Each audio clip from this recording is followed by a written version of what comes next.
Muy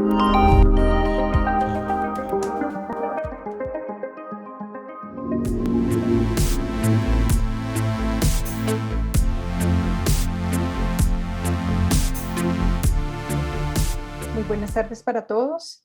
Les damos un cordial saludo de bienvenida a este ciclo de conversatorios con la JEP. Hoy estamos en nuestro tercer conversatorio, el cual hemos denominado Las víctimas en el contexto del conflicto armado. Para el mismo nos acompaña el doctor Roberto Carlos Vidal López, magistrado de la JEP. Doctor Vidal, muy buenas tardes. Bienvenido a este espacio con la Universidad Libre. Buenas tardes. Bueno, muchas gracias por la invitación. Muchas gracias, doctor. Asimismo, saludamos a todas las personas que nos acompañan en este momento en nuestra sala de Zoom, personas que nos acompañan desde las diferentes seccionales de la Universidad Libre. Estamos en compañía de docentes, de estudiantes, de egresados, de directivos, de personal administrativo y también personas externas a la Universidad Libre, de la sociedad colombiana que también se vinculan a este evento. Vamos a iniciar entonces esta jornada con nuestro conversatorio Las víctimas en el contexto del conflicto armado.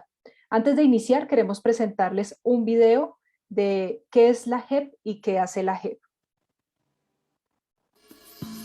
¿Sabías que la Jurisdicción Especial para la Paz es el componente de justicia del Sistema Integral de Verdad, Justicia, Reparación y No Repetición? Este sistema fue creado por el Acuerdo de Paz entre el Gobierno Nacional y las FARC-EP con el fin de satisfacer los derechos a las víctimas a la justicia, ofrecerles verdad y contribuir a su reparación con el propósito de construir una paz estable y duradera. El sistema integral está compuesto por la Jurisdicción Especial para la Paz, la Comisión para el Esclarecimiento de la Verdad, la Unidad de Búsqueda de Personas Dadas por Desaparecidas y por las medidas de reparación y garantías de no repetición. ¿Cuál es la función de la Jurisdicción Especial para la Paz? La JEP tiene la función de investigar, juzgar y sancionar a los responsables de los hechos más graves que ocurrieron en el marco del conflicto armado antes del 1 de diciembre de 2016. Su trabajo se enfoca en priorizar los delitos más representativos que hubieran cometido excombatientes de las FARC-EP, miembros de la fuerza pública, otros agentes del Estado y terceros civiles. Recuerda que la Jurisdicción Especial para la Paz tiene competencia sobre los delitos cometidos por causa, con ocasión o en relación directa o indirecta con el conflicto armado. Conoce las conductas cometidas con anterioridad al 1 de diciembre de 2016 y excepcionalmente de las que hayan sido perpetradas durante el proceso de dejación de armas de las FARC-EP. La JEP podrá conocer de los delitos cometidos por excombatientes de las FARC-EP, miembros de la fuerza pública, otros agentes del Estado y terceros civiles.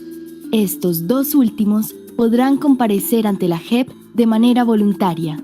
La Jurisdicción Especial para la Paz está compuesta por el órgano de gobierno, la Presidencia, el Tribunal para la Paz, 3 salas de justicia, una unidad de investigación y acusación, la Secretaría Ejecutiva, la Secretaría Judicial y el Grupo de Análisis de la Información. ¿Y cuáles son las sanciones que se imponen en la JEP? La JEP impedirá la impunidad frente a los más graves crímenes cometidos en el conflicto armado. La JEP impone 3 tipos de sanciones de acuerdo con el grado de reconocimiento de verdad y responsabilidad por parte de los comparecientes. Sanciones propias. Se aplican a quienes reconozcan verdad plena y responsabilidad. Es una sanción restaurativa y reparadora del daño causado. Tiene una duración de 5 a 8 años en establecimientos no carcelarios. Sanciones alternativas. Se aplican a quienes reconozcan verdad tardíamente, pero antes de que se produzca una sentencia. Tiene una duración de entre 5 a 8 años en establecimientos carcelarios. Sanciones ordinarias. Se aplican a quienes no reconozcan verdad ni responsabilidad y sean hallados culpables. Son penas de prisión de entre 15 a 20 años. La voz de las víctimas cuenta. Participa en la JEP. JEP, Justicia y Verdad para la Paz.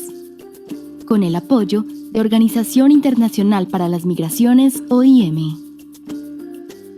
Vamos a iniciar entonces con nuestro conversatorio Las víctimas en el contexto del conflicto armado.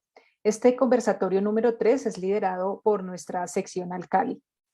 Nos acompaña entonces el magistrado Vidal, abogado en estudios en Historia de la Pontificia Universidad Javeriana, doctor en Derecho del Programa Conjunto de la Universidad Externado de Colombia, Universidad del Rosario y Pontificia Universidad Javeriana.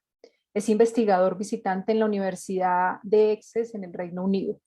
Fue profesor titular, director del Departamento de Filosofía e Historia del Derecho y del Instituto de Estudios Sociales y Culturales Pensar de la Pontificia Universidad Javeriana. Consultor para el Sistema de Naciones Unidas en Colombia y el Instituto Brooklyn en Washington. Ocupó la presidencia de la Asociación Internacional para el Estudio de las Migraciones Forzadas y de la Red Universitaria por la Paz, RedUnipaz. Fue miembro del Consejo Nacional de Paz en representación de las universidades y las entidades de educación superior. Doctor Vidal, buenas tardes y bienvenido nuevamente. Bueno, buenas tardes. Muy bien, para mí es, reitero, un gusto poderme dirigir a la audiencia universitaria. Como vieron en mi trayectoria antes de venir a la JEP, pasé 25 años en la universidad y es como un ambiente que conozco y además pues quiero profundamente. Entonces es un gusto estar con ustedes. Segundo, es un gusto, y lo hago con mucho agradecimiento, estar ante la audiencia de la Universidad Libre y de las miembros, estudiantes, profesores, empleados de la universidad y todos los interesados que nos acompañan hoy. Muchas gracias por atender esta invitación. Quiero agradecer a la universidad en su conjunto por esta iniciativa que no es de ahora. Desde el momento mismo en que se instaló la JEP hemos sido acompañados de una manera generosa, permanente, creativa por la parte de la Universidad Libre. Contamos además con muchos miembros y egresados de esa universidad entre los grupos de magistrados, el grupo de magistrados auxiliares, compañeros investigadores, juristas empleados en la JEP. Y entonces es como hacemos como parte de esa familia. Quiero agradecer particularmente al rector de la seccional Cali, doctor José Huber Salazar, al presidente de la seccional Cali, doctor Elio Fabio Ramírez, al decano de la Facultad de Derecho, Héctor Hernández, su secretaria académica, los director del consultorio jurídico y particularmente a Lilia Cortés, profesora investigadora, quien me acompaña hoy en esta intervención y con quien vamos a tener un diálogo, y a Horacio Humberto Uribe, quien es estudiante de doctorado y que también nos va a acompañar en el tema de las preguntas. Gracias a todos por facilitar y proponer este espacio. Bien, el tema que voy a abordar hoy y sus problemas tiene que ver con las víctimas en el contexto del conflicto armado y particularmente en el contexto del sistema de justicia y reparación y no repetición, y que creo que es un tema clave. Nosotros en la Jurisdicción Especial para la Paz existimos como jurisdicción en buena parte gracias a la labor, a la insistencia, al trabajo de muchos años y décadas de las víctimas del conflicto armado en Colombia y de sus organizaciones, quienes se han movilizado para la defensa de sus derechos, para el reconocimiento como víctimas y para tener un lugar en la transición. Cabe recordar que en el país durante todo el siglo XX y lo que va corrido del XXI, hemos estado haciendo negociaciones de paz, tratando de resolver el conflicto. Muchas negociaciones de paz tenemos en nuestro haber, pero solo después de en algunas de ellas, el tema de las víctimas fue tan central. Hay antecedentes muy interesantes sobre eso, pero particularmente después de la creación de la Corte Penal Internacional, de los discursos de Naciones Unidas y del sistema interamericano sobre los derechos humanos de las víctimas, fue que se convirtió en una obligación internacional, convencional y constitucional del Estado y de todas las partes que negocian en Colombia acuerdos de paz. Se volvió una obligación la consideración de los derechos de las víctimas, y eso se llevó a las agendas de las negociaciones de paz. La primera de ellas, la negociación que hizo el Estado colombiano con los grupos paramilitares en 2005, y la última de estas, la negociación del Estado colombiano con la antigua guerrilla de las FARC, y que terminó en el 2016 con la creación y el ajuste de este sistema. Entonces, digamos que las víctimas no son unos convidados aquí, sino que son uno de los actores fundamentales de la creación del sistema.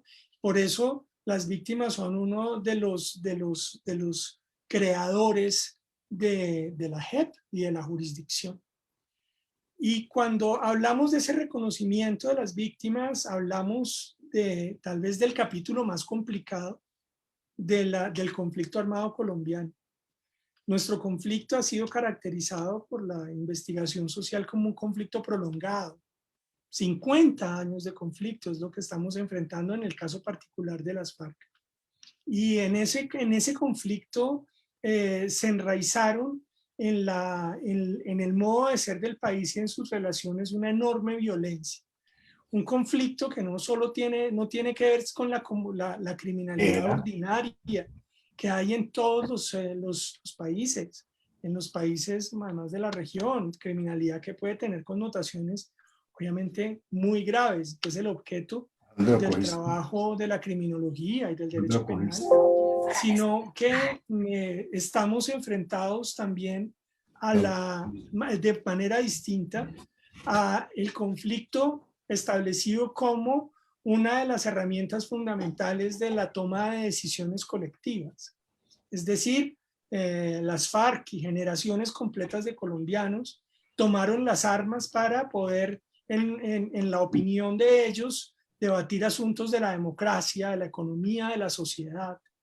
Y tuvieron una respuesta constitucional de los órganos de seguridad del Estado, y poco a poco, durante esos 50 años, en el país se fue enraizando la idea de que las grandes decisiones colectivas y a veces hasta individuales se toman a través y se median a través del uso organizado de las armas.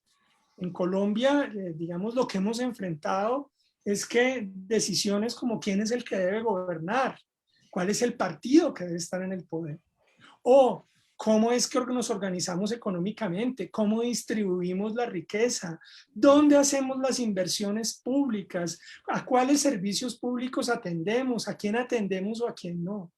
O discusiones como vamos a distribuir la toma de decisión de poder político entre las regiones y el centro. O cosas tan íntimas o tan culturales como si un grupo indígena o un grupo de afros colombianos o de otras etnias pueden organizarse de acuerdo a sus culturas y tradiciones. O si una persona tienes una afiliación de género específica o incluso preferencias sexuales o quiere organizar la familia de alguna manera especial. Todas esas decisiones en Colombia las hemos durante estos 50 años mediado las decidimos usando las armas de una manera organizada. O sea, para poder, y de ahí sale ese universo de víctimas tan gigantesco que tenemos, ¿sí?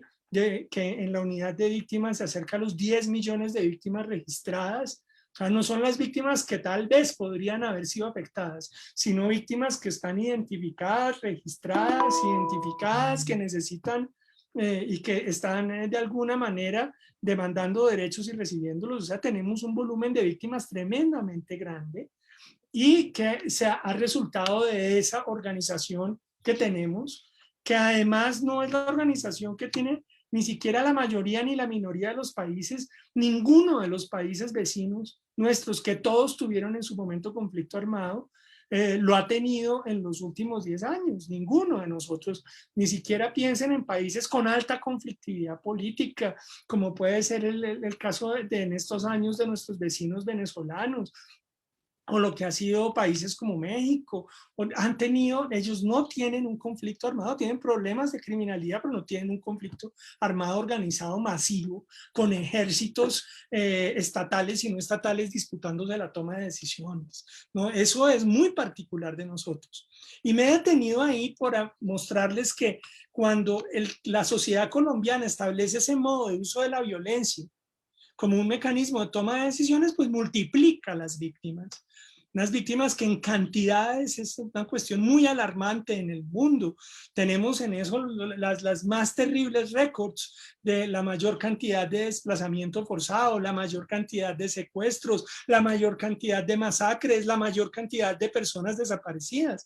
Solo piensen que el número de personas desaparecidas en Colombia supera la suma de los desaparecidos que ocurrieron en toda la historia del siglo XX en América Latina y lo duplica. ¿Sí? Entonces, digamos que nuestra situación es muy grave y crítica y la situación de nuestras víctimas es terrible. Y entonces, cuando se hace un acuerdo de paz, como el que se hizo con los paramilitares, como el que se hizo con las FARC, como todos los acuerdos de paz que nos quedan pendientes con los grupos armados, lo que se hace es tratar de que progresivamente vayamos renunciando a ello y que vayamos erradicando ese modo de resolver los asuntos. De eso se trata la transición. Transitar a la paz no es una sociedad sin conflictos sociales, económicos, culturales, que sin duda los tendremos, y de género, y todos los que están asociados a ellos, sino que sea una sociedad cuyos conflictos puedan ser resueltos en ámbitos de la democracia o en ámbitos de la participación. Y ello significa entonces una transformación profunda. Y a eso es a lo que apuntan las instituciones que han sido creadas para desarrollar el acuerdo, pero a eso apunta y debe apuntar todo el Estado y debe apuntar la sociedad. ¿Cómo nos transformamos todos en esto? Ahora, en la perspectiva de la JEP, ¿qué es lo que nosotros podemos aportar? El sistema, como lo habrán hecho quienes me antecedieron en estas conferencias, lo que ha hecho es repartir entre diversas instituciones especializadas el cumplimiento de derechos. El tema de la verdad colectiva se le asignó a la Comisión de la Verdad, que ya está cerca de terminar su informe. Un tema tan sensible como la búsqueda de desaparecidos a la unidad de búsqueda. Y para nosotros en la JEP somos un organismo judicial porque nosotros tenemos una herramienta fundamental que es investigar, juzgar y sancionar, como lo vieron en el video. Esa es la herramienta que tenemos y está dirigida a esa herramienta ¿a qué? A realizar los derechos de las víctimas. ¿A qué? A la verdad, ¿sí? A la reparación, ¿sí? Derecho a la justicia y derecho a la no repetición. Nosotros trabajamos a través de nuestros juicios en lograr que esos derechos se vuelvan efectivos y con ello conseguir la transición, buscar la transición. Entonces, para ello, las víctimas y la JEP fue fundada como es un organismo, no somos simplemente un organismo más de justicia penal, como dentro de lo que entonces cabría que lo que nuestro trabajo lo hiciera o lo hubiera hecho la justicia ordinaria penal. No, nosotros somos un organismo judicial de justicia transicional en el que estamos a través de nuestros juicios garantizando derechos de las víctimas, y por eso las víctimas tienen un papel fundamental, privilegiado dentro de la JEP. Principio fundamental de la JEP es centralidad de las víctimas. Entonces, no se trata simplemente de un tribunal en el que participan víctimas, sino unas víctimas para las que se crea un tribunal encargado de velar por sus derechos. ¿Y de qué derechos se trata? Primero, nosotros hacemos contribución judicial a la verdad. La Comisión de la Verdad trabaja desde la perspectiva de la investigación social, política, histórica, en la verdad también, pero nosotros trabajamos con las herramientas del derecho y las herramientas de la investigación judicial, que significa que nosotros compilamos información y establecemos que las investigaciones sobre los más graves crímenes que se cometieron en el desarrollo del conflicto, no de todos los delitos, que fueron millones, sino que tenemos una capacidad de seleccionar y focalizar nuestro trabajo en los crímenes más graves, para lo cual usamos las ideas criminales y los conceptos criminales que se establecieron como los más graves de la humanidad en el Estatuto de Roma. Y establecemos, por eso nosotros juzgamos crímenes de guerra, juzgamos el crimen de genocidio y juzgamos los crímenes de lesa humanidad o contra la humanidad. Esos crímenes cometidos en el contexto del conflicto colombiano es lo que nosotros miramos. Y allí lo que partimos es primero de lo que las víctimas nos dicen. Las víctimas presentan informes, se comunican con la JEP y ahí estamos completamente abiertos todo el tiempo y hemos recibido a estas alturas alrededor casi ya 500 informes de organizaciones, informes colectivos, de organizaciones de víctimas diciéndonos y poniéndonos en conocimiento de lo que ellos creen y vivieron y sintieron y sufrieron como los peores crímenes que se cometieron durante el conflicto. Y a partir de esos informes, además de la información que nos ofrecen las entidades estatales, internacionales, las organizaciones civiles, de ahí nosotros tomamos la decisión de seleccionar cuáles son los más graves crímenes de los que nos vamos a ocupar. Entonces las víctimas están en el centro de la definición de qué es lo que la JEP considera que fueron los más graves crímenes. Claro, estos son debates públicos muy importantes. Todas las víctimas, en la medida en que sufrieron dolores incalculables, sienten con toda la razón de que el crimen del que fueron víctimas fue el peor. Y nosotros participamos en ese debate, interlocutamos con ellas y vamos incorporando esas investigaciones que los solicitan en el trabajo cotidiano. En segundo término, el siguiente pilar que tiene la JEP es el de la justicia restaurativa. La justicia restaurativa dice una cosa muy interesante y muy importante, y es que la ofensa fundamental de los graves crímenes no fue solo la ofensa al Estado y al derecho, que es como se concibe normalmente el derecho penal, sino que en perspectiva de justicia transicional, la peor ofensa que se cometió en los crímenes más graves del conflicto es la ofensa contra las víctimas. Y por eso el proceso nuestro no solo está enfocado en establecer qué fue lo que pasó y quiénes fueron los responsables de un hecho, sino que nosotros nos esforzamos mucho en establecer primero quiénes fueron las víctimas. Y esas víctimas, ¿qué fue lo que sufrieron? ¿Cómo fue que ellas lo sintieron? Porque muchas veces cuestiones que para el Estado no son tan graves, para las víctimas son las más horribles, las más graves. Y con eso les pongo ejemplos de las víctimas que han llegado a los procesos. ¿Sí? Víctimas que nos estaban pidiendo cosas que solo se pueden entender en la clave del conflicto.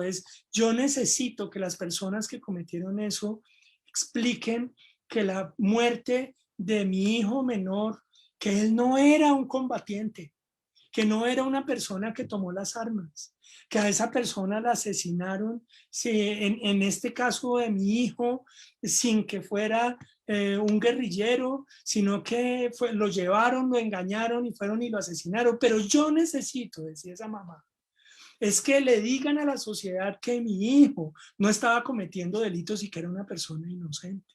¿Sí? O como lo hemos visto también en los casos de secuestros cometidos por las antiguas FARC, personas que lo que quieren es saber o que querían comunicar cómo las humillaciones de las que ellos fueron objeto, o cuestiones que incluso no pueden valorarse económicamente, como la cantidad de tiempo que unos hijos, recuerdo particularmente a una chica ya profesional, ella politóloga, hija de uno de los policías que fueron retenidos por las FARC durante 14 años, algunos que hoy es tal vez un general, y ella decía, ¿quién me devuelve a mí? Pero yo quiero que lo sepan y quiero que lo digan. ¿Quién me devuelve a mí que mi papá se fue cuando yo tenía 6 años y volvió cuando yo tenía 20? Y como mi papá, yo me perdí de mi papá toda mi juventud. Mi juventud se transformó completamente, pegada al radio todos los días para mandarle un mensaje. Yo qué hacía a mis 6 años, a mis 10 años, oyendo noticias de qué iba a pasar con los secuestrados cuando yo tenía que estar jugando con muñecas o debía estar de fiesta con mis amigos, pero todo eso me lo negaron. Miren que esos son dolores de las víctimas que la JEP está habilitada para ponerlos en el centro. Ya, nosotros como jueces penales, claro, investigamos la desaparición, el homicidio, la masacre, el desplazamiento, pero aquí hay mucho más que esas denominaciones. Hay todo un horizonte de sufrimiento, de daños, de transformaciones de vidas de víctimas que nosotros tenemos que poner en la mitad. Y para eso es que las víctimas están invitadas a participar. Y a participar es hacerse parte de los procesos, para lo cual nosotros estamos abiertos a que cualquier persona solicite ser acreditada como víctima en la JEP, y si no puede, nosotros le ofrecemos representación jurídica para que tenga un abogado, y con ello además pueda conocer todas las declaraciones de los comparecientes, pueda hacer preguntas, ¿sí? Preguntas, recuerdo una hora, tal vez los familiares de un indigenista asesinado en el lapso de su secuestro, que la mamá de ese señor quería saber cómo habían sido sus últimos momentos, si había sufrido en la muerte, si le había dolido mucho, si había gritado, qué había pasado. Y tuvimos la posibilidad de encontrarnos con los antiguos miembros de la guerrilla de las FARC y esos señores hacer aportes a la verdad y decir, mire, la situación fue esta, esa persona fue así, lo asesinamos de esta manera, por estas razones, él lo que estaba diciendo a lo último fue esto. Cosas que terminan aliviando, y ahí hablamos de lo otro, la reparación. La reparación tiene muchas aristas. La reparación va desde reparación económica, y hay unos dispositivos de reparación económica para víctimas en el sistema, no propiamente en la JEP. Hay reparaciones que es restauración, restaurar su salud, restaurar la comunidad, restaurar los vínculos. Hay posibilidades también de reparación con el proceso mismo. La gente nos ha pedido muchas veces verdades como reparación o dignificación como reparación. Entonces esa invitación a participar en justicia restaurativa también tiene que ver con la posibilidad humana de encuentro entre aquellos que fueron combatientes y que también estuvieron involucrados en todas las desgracias del conflicto y sus víctimas para muchas cosas. No solo para hacer el reclamo, no solo para hacer el señalamiento, sino para dar oportunidad a través del proceso de que la gente se humanice y de que la gente, tanto victimarios como sus víctimas, puedan superar el conflicto en su corazón, en su psiquis, puedan superarlo en su vida y podamos entrar en otro capítulo. Y esos encuentros los propicia la JEP a través de los mecanismos restaurativos. Finalmente, y también lo vieron en el video, tenemos unas herramientas muy interesantes de sanciones. Claro, para aquellos comparecientes que no quieren contribuir a los derechos de las víctimas, que no quieren aportar verdad, que renuncian a reconocer su responsabilidad, pues hay sanciones casi ordinarias, 20 años de cárcel.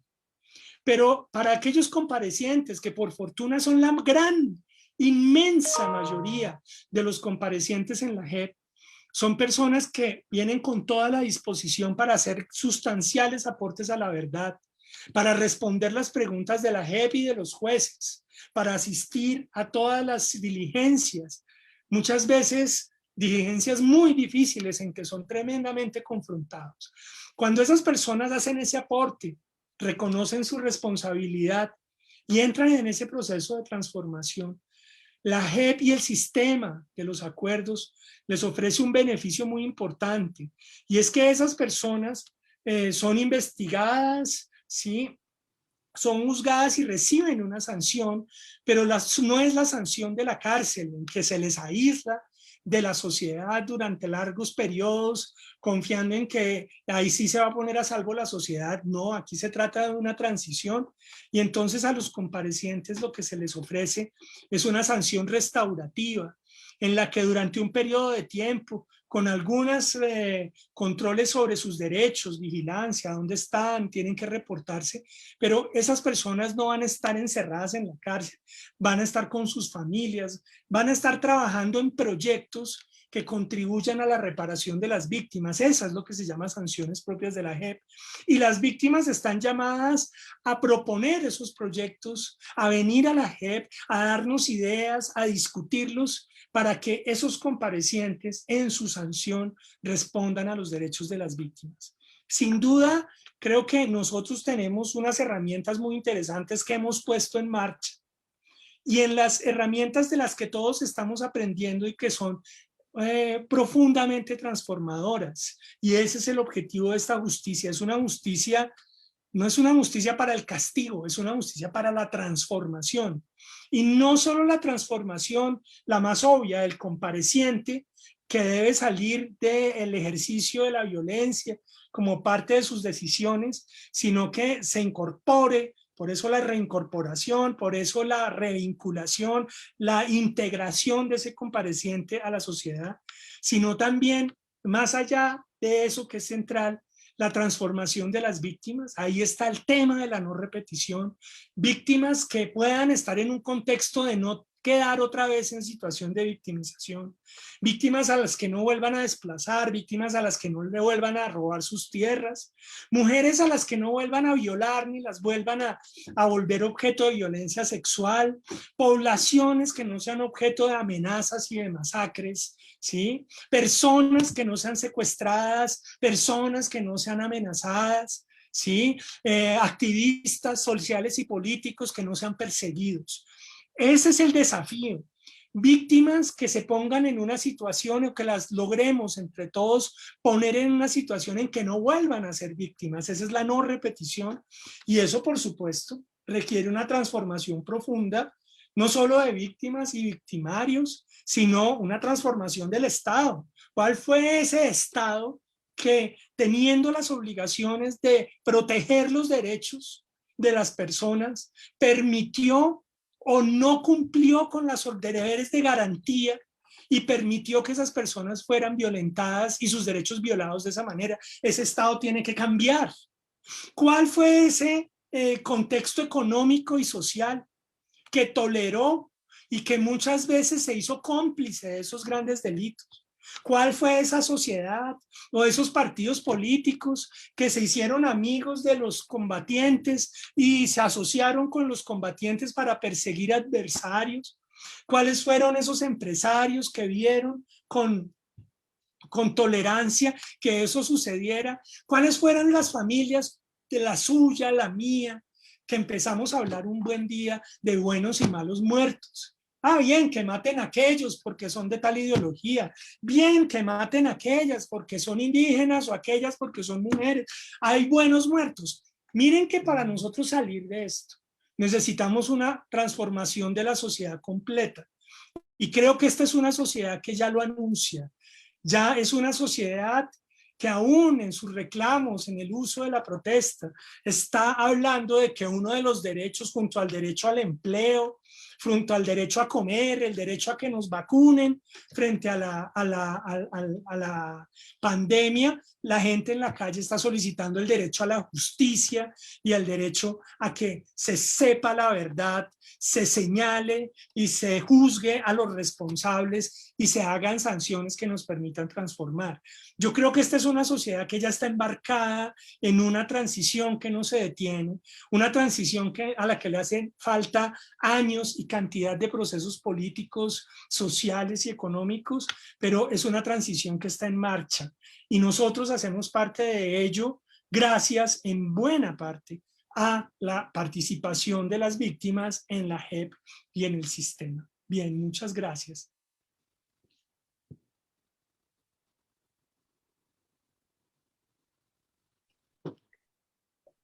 Muchas gracias, doctor Vidal. Vamos a iniciar entonces el diálogo con la doctora Lilia Cortés de la seccional Cali. Doctora, muy buenas tardes, bienvenida. Buenas tardes, doctora, buenas tardes, doctor Roberto Carlos, profesores y autoridades que nos acompañan en este momento. Bueno, tengo el honor y la fortuna de conversar con el magistrado.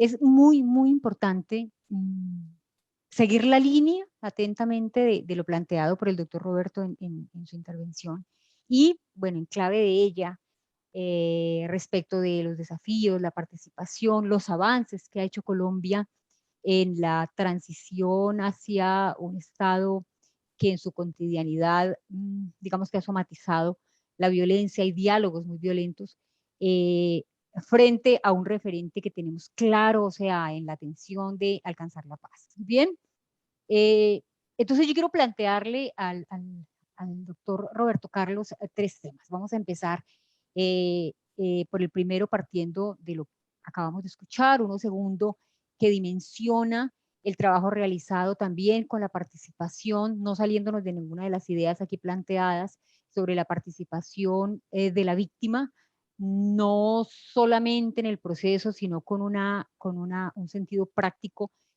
Recordemos entonces que no es dónde actúa la víctima, sino cómo el Estado le va a responder a esa víctima a quien le debe una condición que necesita restaurar. Muy bien. Y el tercero de ellos es relativo al papel de la academia y del componente social para lograr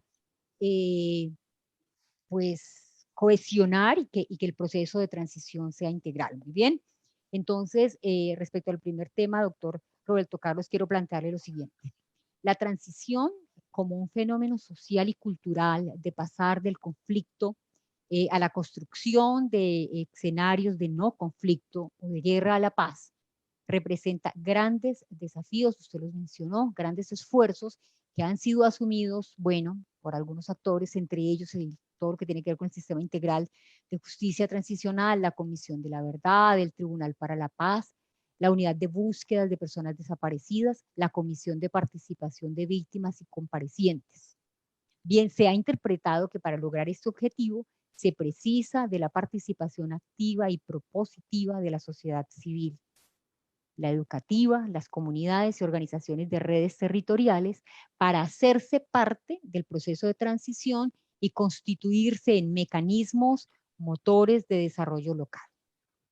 Bien, a partir de allí, doctor, quisiera preguntarle, ¿qué contenidos considera usted que deben integrar esos desafíos en el momento actual histórico que atraviesa Colombia y que deben ser asumidos por la Judicatura Especial y por los mencionados componentes, y cuáles pueden reconocerse en este momento como avances logrados en el Estado colombiano, desde las lógicas propias del Estado-Nación o, si prefiere, del Estado social de derecho? Bien. Bueno, muchas gracias. Muchas gracias, Lilia y profesora, por estas preguntas y esta tan interesante. Las víctimas, nosotros tenemos efectivamente en la JEP una comisión de víctimas y comparecientes que justamente se ocupa de todos estos temas de la centralidad de las víctimas, de cómo la centralidad es una realidad y no simplemente una cuestión retórica, porque esto también a veces es la fresa del pastel. O sea, usted hace lo mismo que hacía antes, pero le pone al final una fresa que dice, invité a unas víctimas a que conversaran. Y no se trata para nada de eso.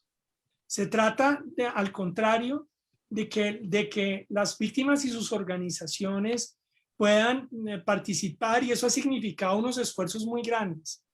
Primero, al lado de las víctimas, porque, digamos, para las organizaciones, entrar en este lenguaje, entender de qué se trata, cómo se pueden utilizar estas herramientas, ha sido un esfuerzo gigantesco.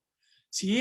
La preparación de informes ha supuesto grandes recursos que han tenido que las organizaciones de víctimas salir a buscar para presentarnos informes muy importantes.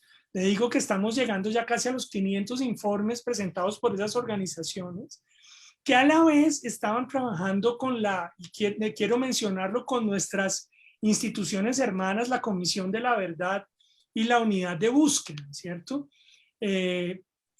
A todos hemos recibido una interlocución muy grande de las víctimas, diciéndonos y señalándonos puntos claves, ¿cierto? Puntos esenciales. De ahí ha salido una agenda. En el caso de la JEP, una serie de casos importantísimos, ¿cierto? Primero, un llamado de atención sobre los territorios más afectados por el conflicto. De ahí salieron nuestros casos de Nariño.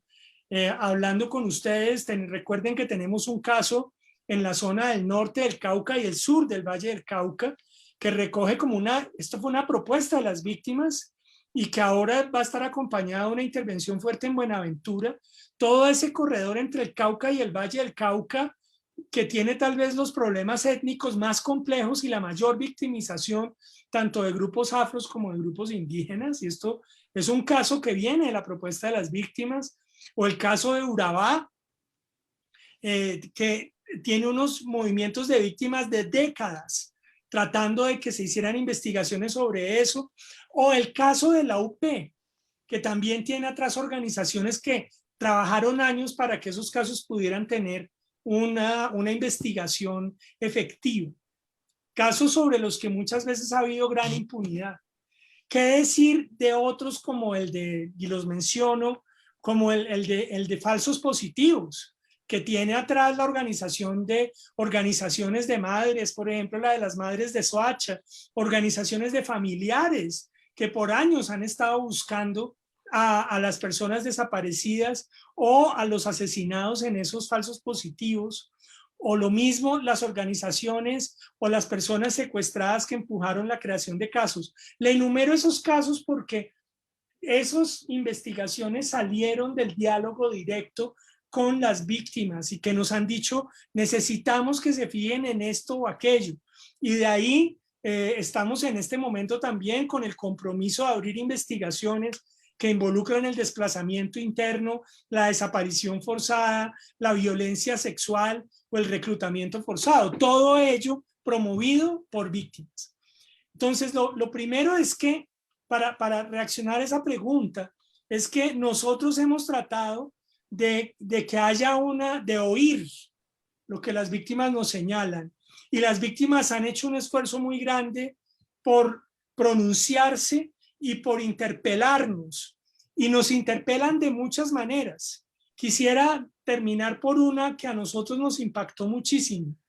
En el reciente paro nacional, y eso trascendió en la prensa, una de las manifestaciones en Bogotá, que tuvo lugar en la avenida Séptima y que pasó por enfrente del edificio de la jurisdicción, hicieron un enorme graffiti, un enorme aviso en el piso de la avenida Séptima, pero era un graffiti como de 2 cuadras de largo y del ancho de 3 carriles de automóvil, enfrente del edificio de la JEP, diciéndonos dónde están los desaparecidos, ustedes tienen que investigar, ¿sí?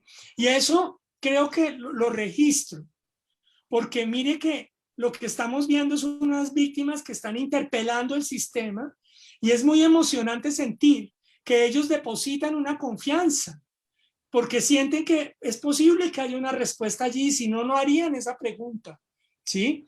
Y esa pregunta a nosotros nos conmovió mucho, porque nos sentimos muy interpelados, más allá de la cuestión técnica, es la cuestión de unas víctimas que ven que hay instituciones que tienen el deber de responder y de las que ellos están esperando mucho. Entonces, con ese hecho yo quiero ponerle en la mesa o en la discusión con todos la idea de que no es solo que somos instituciones creadas por los acuerdos, sino víctimas que están utilizando esas instituciones y reclamando respuestas de nosotros. Y eso es sumamente importante. Paro ahí por ahora, estimada profesora Lilia. Gracias, doctor. Tomando sus últimas palabras, además, absolutamente genera un compromiso muy grande, ¿no? Frente a las víctimas, porque es una esperanza que... Pero mire que es muy importante porque eso implica que se está regenerando el tejido y confianza, que es algo muy importante, tener confianza en las instituciones. Bueno, doctor, mi segunda pregunta, agradezco mucho la respuesta, nos da muchísima claridad y como le digo, aquí el término de reconocimiento y diálogo es el tema central justamente para orientarnos en una carta de navegación de cómo asumir y abordar y aproximarnos a la atención a las víctimas. Mi segunda pregunta es la siguiente. Bueno, el proceso colombiano, yo he seguido de cerca los foros internacionales de víctimas y sobre eso quiero hacerle una pregunta porque así estén en el exterior, así no las veamos en el día a día, los testimonios que he escuchado ahí en esos conversatorios que la JEP ha dado son pues fuertes, ¿no? Obvio no voy a profundizar en el tema, pero usted sabe que yo me refiero al tema de los consulados y otras cosas que se han tocado ahí, entonces por eso quiero plantearlo, porque de cualquier manera ha ocupado un espacio importante y la imagen de la JEP, digamos que ha sido muy visibilizada y eso es importante, digamos que eso podría de alguna manera explicar y justificar lo del grafite que me acaba de decir, y es que también la JEP ha ganado un espacio y ese espacio y ese reconocimiento pues tiene detrás un mundo de trabajo que se ha realizado. Entonces, mi segunda pregunta es la siguiente. El proceso colombiano de manejo del conflicto armado interno y el acuerdo de paz suscrito ha sido seguido en el mundo por la comunidad internacional, organizaciones internacionales gubernamentales y no gubernamentales, entre otros en clave de lenguajes del derecho internacional humanitario, del derecho penal internacional y probablemente con referentes en el derecho internacional consuetudinario. Un aspecto central, aunque no el único, es el desplazamiento forzado tanto en el territorio, en nuestros territorios, dentro de nuestras fronteras, como hacia el exterior, o sea, el exilio y las migraciones, frente al cual, claro que se reconoce con justa causa el Foro Internacional de Víctimas, en el que la JEP ha establecido la comunicación con los colombianos exiliados.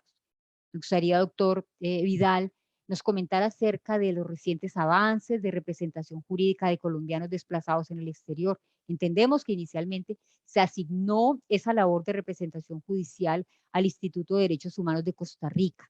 ¿Cómo se articula, doctor, la labor de ese instituto en la representación de las víctimas ante la JEP y en la Comisión de Participación y Acceso a los comparecientes?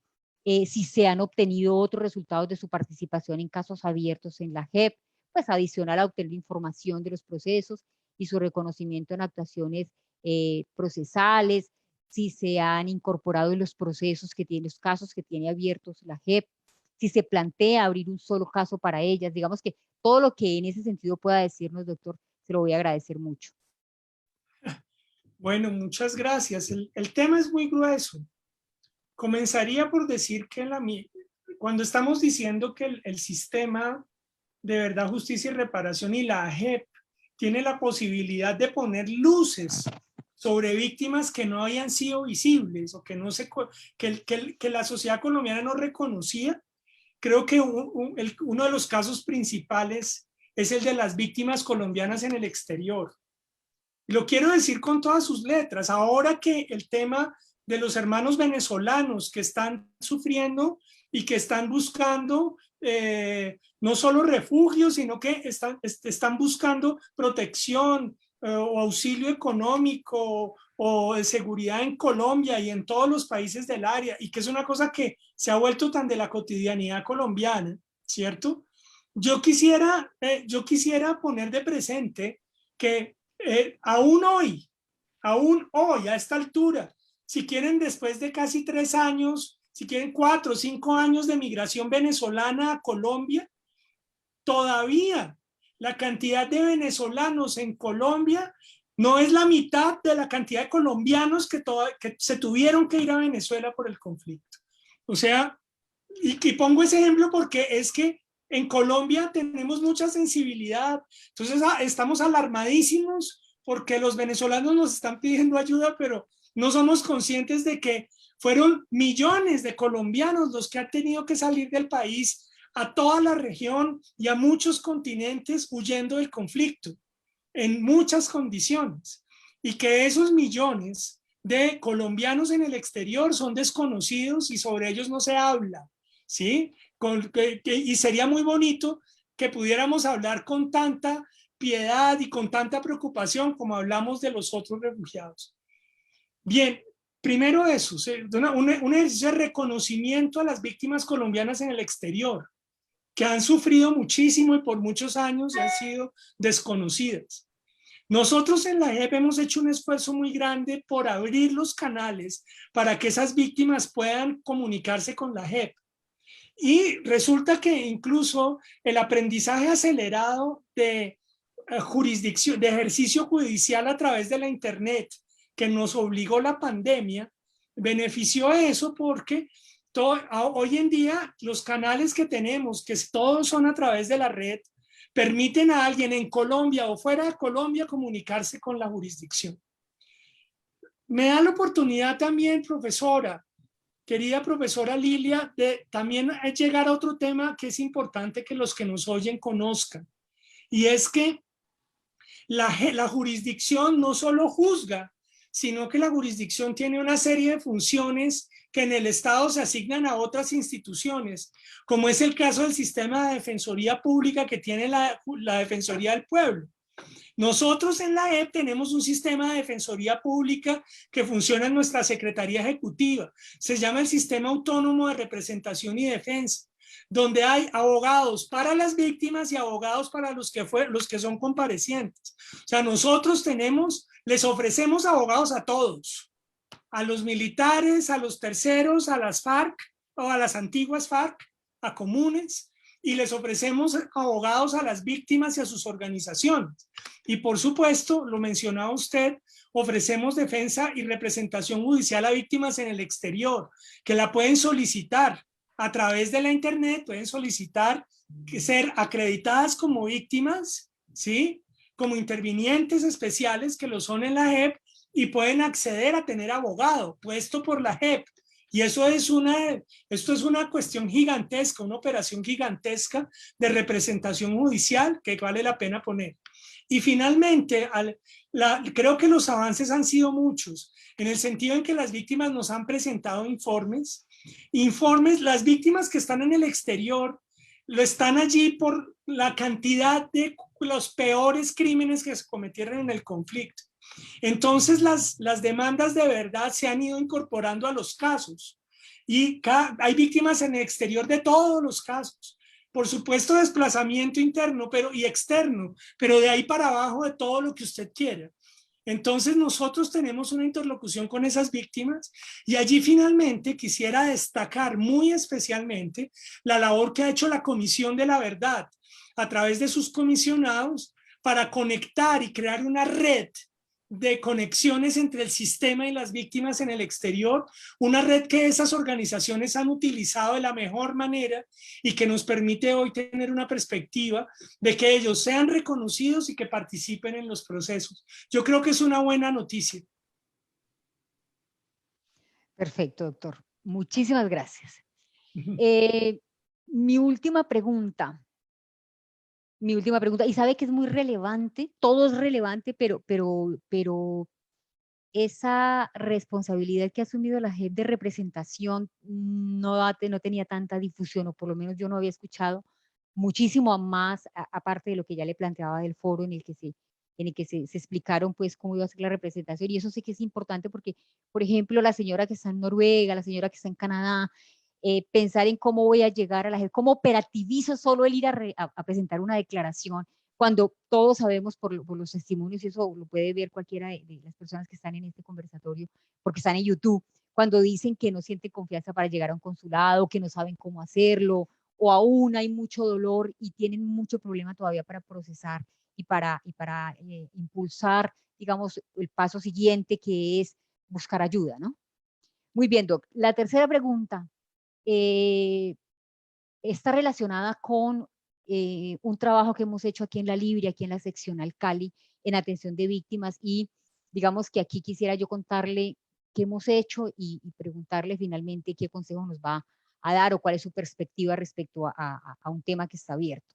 Yo le cuento, mire, respecto del papel de la academia en la responsabilidad social de reconstruir el tejido y aportar para la paz. Yo quiero comentarle acerca de una investigación institucional que adelantamos docentes y estudiantes de Semillero para evaluar la atención a víctimas del conflicto armado desde la perspectiva de la política pública en Cali, en el periodo 2016-2018. En un análisis de la información que se tomó en esos procesos, ahí el apoyo 100% fue el del Tribunal Superior de Cali, de la Sala Penal. Se revisaron los fallos de tutela presentados por personas víctimas, las tutelas habían sido presentadas por personas víctimas del conflicto armado, y de esas sentencias proferidas durante ese periodo consultamos 141 sentencias, sobre las cuales se pudo extraer la siguiente información respecto de los derechos fundamentales de los cuales se solicitaba la protección. Entonces, en porcentajes de esos 141, el 46.1% fueron solicitudes para protección del derecho de petición. El 11.3% fueron solicitudes en tutela de derecho al debido proceso.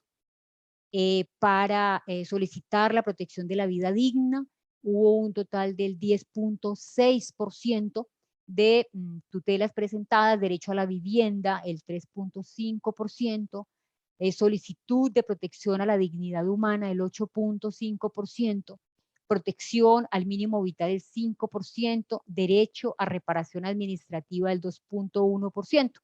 Ahí nos dan 141 procesos que pudimos revisar. Fíjese que la decisión de primera instancia del juez correspondió, y sabemos que el tribunal estaba conociendo en segunda instancia, entonces la decisión de primera instancia del juez correspondió a que en el 78% de los casos no se concede el derecho vulnerado, el 12.8% se concede, para un 7% se concede de manera parcial, y lo grave de esto es que el 94% de los recursos que fueron interpuestos estaban dirigidos contra la unidad de atención a víctimas. El 2% contra la Fiscalía y contra el Ministerio de Vivienda. El 100% de las víctimas, o sea, los 141 procesos, ahora le explico por qué no es fácil, no puedo mencionarle el número de víctimas exacta. El 100% de estas víctimas impusieron acción de tutela para reclamar sus derechos. El 46.8% estaban inscritos en el registro único, el 38% no se encontraban registrados, y frente al 14.9% no había ninguna información. Ahora, ¿por qué le decía que no es sencillo decirle cuántas son, como plantearle, mire, 2.500 víctimas, pudimos tener acceso a ella? Porque resulta que, obvio, esa fue una variable que investigamos, y sobre el número de integrantes de las familias de las víctimas, para el 15% de los casos existe información de de 3 integrantes, con un núcleo familiar de 3 integrantes, el 2.1%, 6 integrantes, y el 0.7% más de 6 integrantes. Lamentablemente, pues sabe que en investigación hay reglas que yo no puedo omitir, y es que el 84.4% de esos 141 procesos no tenía información sobre el número de personas que integraban el núcleo familiar. Entonces, nosotros básicamente interpretamos, analizamos la información respecto del fallo, de 141 fallos que revisamos. Muy bien, frente a este panorama de vulneración de derechos, en el propósito de la construcción de soluciones locales, en los niveles esperados de la justicia en las regiones, a ámbitos de comunicación social y política, de pedagogía social, de referentes de costumbre internacional, incluso respecto de otros procesos de paz. ¿Cuál considera usted, doctor Roberto Carlos, podría ser el camino que se debe seguir para alcanzar la protección, o para ayudar, ¿no?, a la protección de los derechos reclamados por estas víctimas locales en Cali que le he mencionado? ¿Cuál podría ser la participación nuestra como Universidad Libre, nuestra como docentes investigadores, como estudiantes que pertenecen a Semillero y realizan esa investigación? Bueno, primero, déjenme felicitarlos por la realización de ese estudio que está mencionando, que además me encantaría conocer. Por Si supuesto, algún día me lo puede mandar en sus resultados. el informe Lo que del usted nos doctor. está compartiendo a todos en la audiencia es sumamente importante. Primero, es un ejercicio de investigación sociojurídico clave, o sea, de investigación sobre hechos. No es una investigación sobre conceptos jurídicos o sobre instituciones procesales, sino sobre los usos y sobre las demandas que están teniendo las personas y lo que sucede con esas demandas a través de la tutela. Me parece absolutamente clave y revelador. Revelador, por ejemplo, de que el gran porcentaje de esos son problemas tiene que ver con derechos de petición. Y llamémoslo por su nombre, o sea, la gente está rogando que la escuchen. La petición es un derecho elemental de que al Estado de que me escuchen yo lo que yo les lo estoy pidiendo. Y no me está escuchando, no me está respondiendo, ¿cierto? Y uno podría decir, esa cifra lo que muestra es un Estado sordo, ¿sí? Unas autoridades sordas a las demandas de las víctimas. Pero también muestra una cosa muy importante que confirma lo que había dicho la Corte Constitucional desde los 2000, y era el tema del estado de cosas inconstitucional respecto a las víctimas del conflicto. O sea, personas que además de que les quitaron todos sus derechos, porque ese estado de cosas inconstitucional se hizo para víctimas como las que usted está hablando, víctimas que todas las registraban en el registro único, les daban un ficho y les decían que esperaran. O sea, y decían, no, ya están atendidas porque las registramos, pero personas que realmente, por eso la Corte tuvo que ir a la idea de goce efectivo de derechos. Estar esperando con una ficha en la mano a que algún día lo atiendan o que algún día lo reparen no es satisfacer derechos. Eso es una burla, ¿cierto? Y entonces lo que aparece, leo así la investigación que ustedes están haciendo, es que la gente, como diría Kafka en El Castillo, está a la puerta de la muralla tratando de tocar que le respondan por sus derechos y no le han respondido. Y en ese sentido, pues yo como en este momento yo ocupo un lugar en el Estado y es muy desafiante para el Estado todo lo que tenemos que responder y la gravedad que tiene que las víctimas sean tantas y los derechos vulnerados tan gruesos. Entonces, creo que es muy alarmante lo que muestra la investigación que ustedes han hecho. Respecto de qué es lo que podemos hacer, llamaría la atención sobre varias cosas. La primera, en este tema de las transiciones todo se está creando y tal vez en una observación anterior, profesora, usted lo señalaba, cada tribunal transicional es un paso hacia adelante en la justicia transicional universal. Y por eso nosotros somos vistos con mucho interés. Por ejemplo, hace solo 3 meses, el Consejo de Seguridad de Naciones Unidas toma la decisión de acompañar el tema de sanciones restaurativas en la JEP. O sea, hay muchas innovaciones en la JEP que no solo están siendo observadas, sino acompañadas desde muchos lugares del mundo. Y eso digamos, puede ser un motivo de orgullo.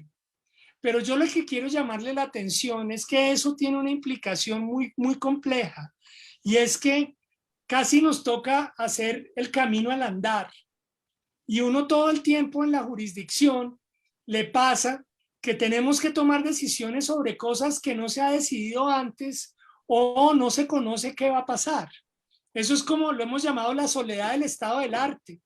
Y le cuento que tenemos acceso a los mayores expertos nacionales e internacionales. Y lo más frecuente es que nos responden, eso que usted está preguntando no se ha resuelto aún. Y lo que ustedes van a hacer, pues no sabemos cómo va a salir.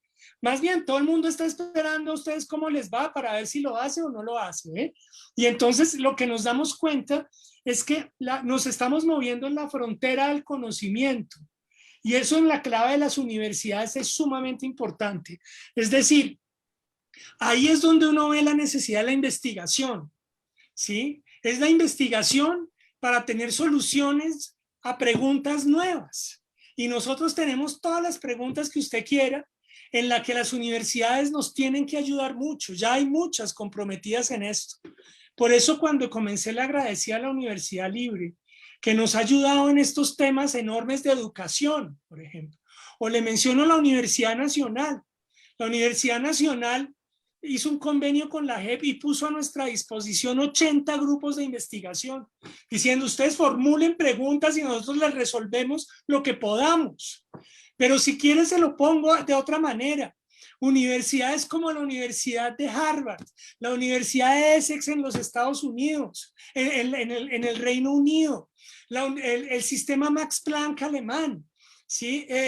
Las universidades francesas, la Alianza Francesa, Colombo Francesa, nos han puesto doctores a la disposición, investigadores que todos los días trabajan trayéndonos soluciones a la JEP para ver cómo podemos avanzar. Y entonces lo que nos hemos dado cuenta es que un trabajo de la transición tiene en los investigadores y las universidades uno de sus grandes actores. Y los quiero llamar a eso, y es una invitación a los universitarios que nos oyen. Nosotros necesitamos y dependemos de ese diálogo con las universidades, que son las que tienen la capacidad para crear el conocimiento que nosotros en este momento necesitamos y necesita el país. En gracia de discusión, si uno dijera, mire, es que los acuerdos de paz no sirvieron para nada, que no es cierto, no es cierto. Pero si uno dijera eso, los acuerdos de paz no sirvieron para nada, la pregunta que sigue es, hágame usted un acuerdo que sirva. ¿Sí? Si los que hicieron ahorita y los que hicieron en el 2005 con los paramilitares no sirvieron para nada, y los que hicieron con las FARC no sirvieron para nada, entonces muéstrame cuáles son los que tenemos que hacer. Y eso es conocimiento, eso es conocimiento, eso es creatividad. Y eso es una demanda que le hago y le transmito a las universidades, como nosotros también estamos tratando de responder. Y finalmente, para las víctimas, ¿qué pueden hacer? Yo creo que es un momento de participar, de darle a las víctimas las herramientas. Hablamos ahorita de la representación judicial, pero muchas de las organizaciones de víctimas no nos han podido presentar informes y por eso hicieron una campaña tremenda para que ampliáramos el plazo. Logramos ampliar los 6 meses.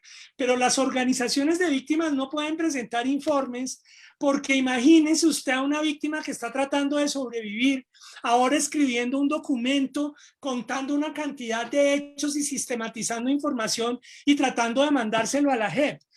En eso creo que los universitarios podrían acompañar las organizaciones a escribir sus informes. Muchas organizaciones y universitarios lo están haciendo en muchas regiones. Acompañarlos a eso, acompañarlos a venir a la JEP, acompañarlos a buscar la verdad, acompañarlos en su activismo. Yo creo que hay mucho que hacer desde la universidad y nuestras universidades colombianas siempre han sido universidades activistas.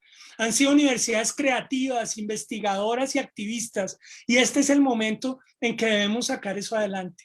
Eso es lo que se me ocurre, profesor.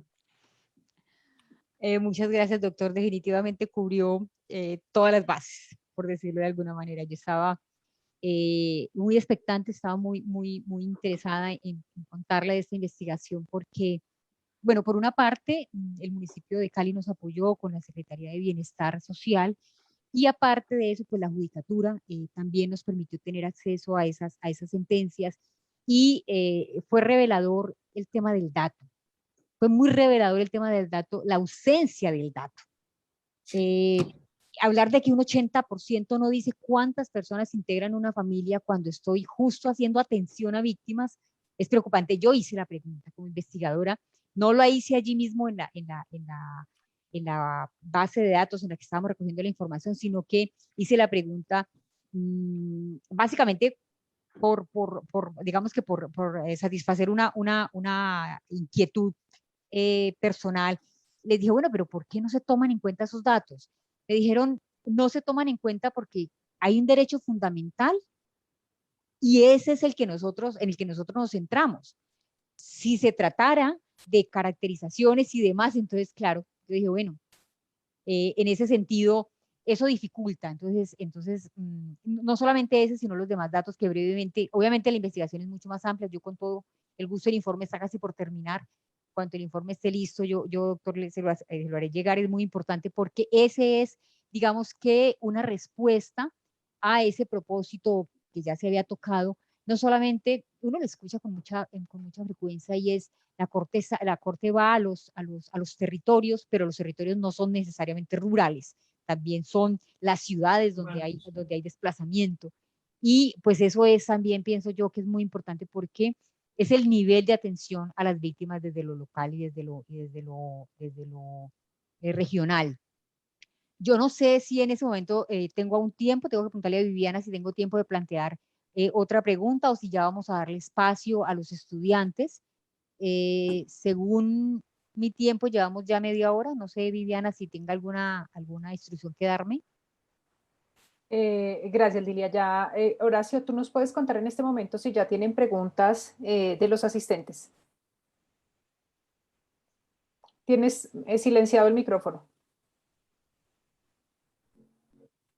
Sí, ya tenemos preguntas del auditorio para el doctor Roberto.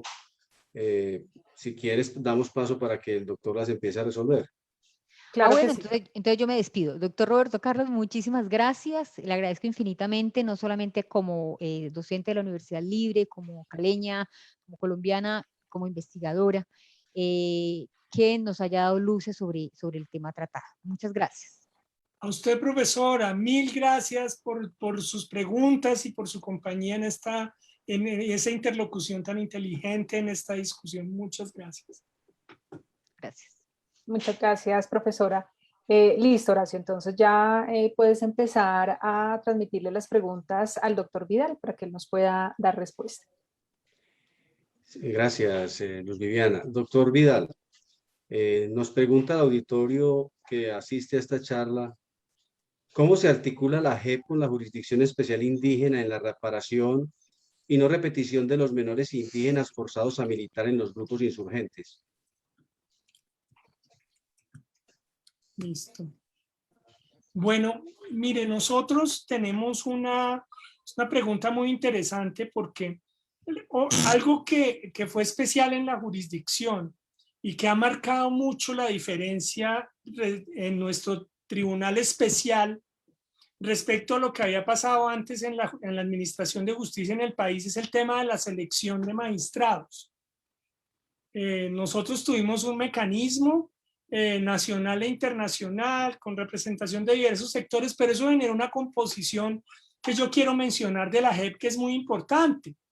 Nuestro tribunal, nosotros somos 38 magistrados, de esos 38 el 60% son mujeres y eso hace una diferencia gigantesca, ¿sí?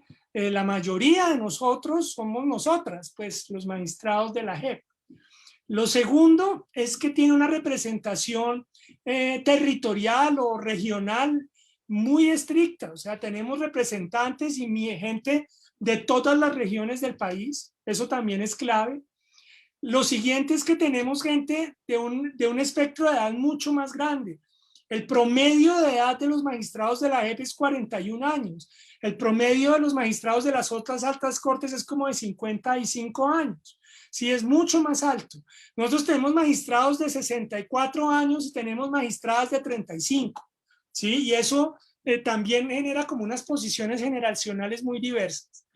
Pero me quiero referir en particular a que el proceso de selección llevó a que nosotros tenemos una representación de los grupos étnicos del país muy importante, ¿sí? Nosotros tenemos alrededor de un 15% de nuestros miembros son abogados, representantes o que vienen de organizaciones étnicas. Nosotros tenemos 4 abogados que vienen de los movimientos indígenas. Tenemos 4 abogados de los movimientos afros y de origen afro, incluyendo varios abogados y abogadas caleñas afros, abogados muy destacados, ¿sí? Y lo mismo estos indígenas, que además lo interesante es que no están en la JEP solo por ser indígenas o por ser afros, sino que son abogados de unas trayectorias muy importantes en su carrera. Esa gente, los representantes de los grupos, digamos, esta participación étnica, si quieren esa judicatura étnica, desde el primer momento configuró en la comisión étnica. La comisión étnica se ha ocupado todo el tiempo de hacer una interlocución entre las organizaciones afros, negras y rom con la jurisdicción, al punto que nuestros reglamentos internos, nuestra ley estatutaria, fueron sometidas a consulta previa entre los grupos indígenas y los afros y los rom. Y eso ya es un paso importantísimo. Lo que quiero decir es que a través de esos magistrados y de una voluntad de conjunto de la JEP, donde los temas étnicos son fundamentales, nosotros tenemos una interlocución muy cercana con las jurisdicciones, con la jurisdicción indígena y también con las jurisdicciones propias. Ese diálogo tiene muchas facetas. La primera, la apertura de casos que tienen los temas étnicos. La segunda, la de interjurisdiccionalidad, o sea, un reconocimiento de entrada en la JEP de que cuando nosotros hablamos de comparecientes que tienen origen étnico, se hace unos ejercicios de interjurisdiccionalidad, pero también lo más importante es que las organizaciones como los cabildos, ¿sí? O los consejos afros se han convertido o se han acreditado como víctimas en la JEP y tienen vocerías muy importantes en los casos. Así que digamos que con mucha satisfacción, pero sabiendo que falta mucho por hacer, nuestra jurisdicción creo que ha profundizado de una manera importantísima el componente étnico de lo que significa administrar justicia y administrar justicia transicional. Gracias, doctor Roberto. La siguiente pregunta es, ¿en qué se diferencia la verdad judicial de la verdad histórica? ¿Es distinto el rol de las víctimas en una u otra ruta? Bien, una pregunta muy importante, muy importante. La verdad, digamos, el ejercicio judicial, y hay muchas investigaciones sobre eso, es muy parecido al de los jueces, al de los historiadores. Tiene en común que está reconstruyendo hechos del pasado, ¿cierto? Y tanto historiadores como jueces, nosotros estudiamos lo que se ha escrito, lo que se ha investigado, todo eso. Pero la verdad judicial es una verdad que está sujeta a unas reglas muy estrictas, porque la verdad judicial tiene que desarrollarse dentro de un proceso en el que se garantizan los derechos de quien es juzgado, los derechos de las víctimas y también se ejercen unas potestades del Estado. Entonces, cuando un juez juzga, no puede solo usar la información que está en la historia, sino que tiene que usar esa información y traerla al proceso. Traerla al proceso significa que tiene que convertirse eso que es una información de la historia, de las ciencias sociales, sociología, la economía, la política, eso se tiene que traer al proceso y dentro del proceso tiene que ser debatido, es decir, que eso se tiene que traer como prueba y cuando se tiene como prueba, las partes en el proceso, quien está siendo juzgado, el victimario, la víctima, los intervinientes, tienen el derecho de conocer esa información, pero además tienen el derecho de debatirla dentro del juicio. Solo cuando esa información ha sido debatida por las partes, diciendo eso es cierto o es falso o es verdadero, solo cuando hay debate probatorio, nosotros podemos utilizar esa información para tomar decisiones.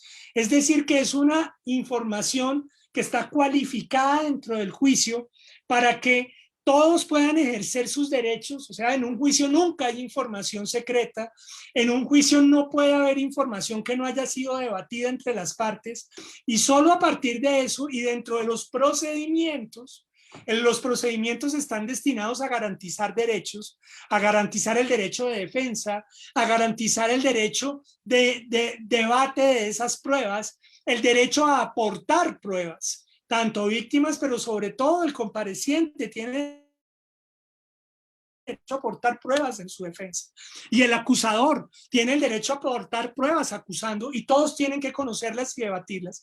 Solo allí y sobre esas pruebas que se traen al proceso es que se pueden tomar decisiones. Yo por eso no puedo condenar a alguien porque apareció un libro en la librería diciendo que esa persona es el peor ser de la humanidad y que está clarísimo que esa persona es terrible.